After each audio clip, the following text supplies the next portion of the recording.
me on the rules. So in 6 weeks, turned the bike into a Suzuki from a Kawasaki. Had no testing. This is in Phoenix. Beat Steve Moore in the final and took his #1 plate. Very gratifying. This is just showing the warm-up.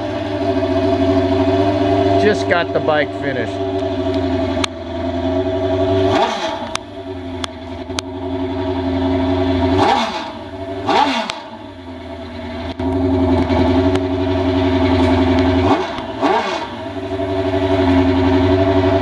It's a 1500 that I sprayed.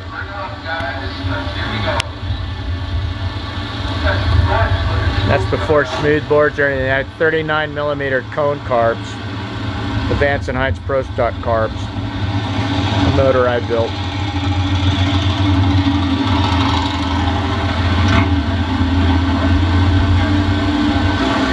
It's my buddy Farrell.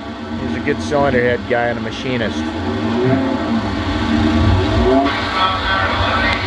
And that's Farrell going to the bathroom. John. Yeah. Bike rolls out and it's a Suzuki.